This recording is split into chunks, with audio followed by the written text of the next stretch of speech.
কালী পুজোর দিন সকালবেলা উঠে প্রথমেই চলে গেলাম বাজারে। আর এই দিন বাজারে গিয়ে তো মনটা একদম ভালো হয়ে গেল। শুধু দিওয়ালি ডেকোরেশনস, লক্ষ্মী গণেশের মূর্তি, খই মুরগি বিক্রি হচ্ছে।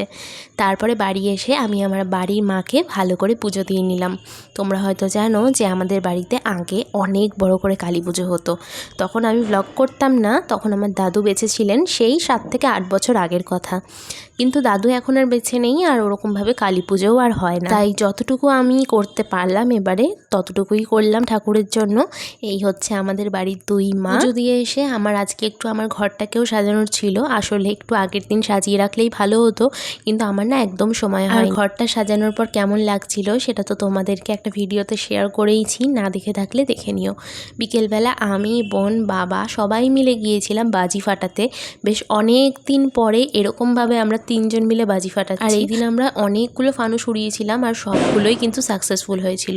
আর আমাদের গলিটাও দেখো প্রদীপ দেওয়ার পরে কত সুন্দর লাগছে দেখতে। আজকে আমার কয়েকটা জায়গায় নেমন্তন্নও ছিল, কিন্তু বিয়ের আগে আমার এটা এই বাড়িতে শেষ কালী পুজো, তাই জন্য ভাবলাম এইবারটা আমি বাড়িতেই থাকি। তারপর সবাই মিলে অনেক অনেক বাজি ফাটানোর পরে, ফানুস ওড়ানোর পরে চলে এলাম। তোমাদের সবার দীপাবলিটা কেমন কাটলো অবশ্যই কমেন্ট করে জানিও। আর আমার এই ভিডিওটা কেমন লাগলো সেটা কিন্তু জানাতে ভুলো না। দেখা হচ্ছে খুব তাড়াতাড়ি তোমাদের সাথে পরের একটা ভিডিওতে। টাটা।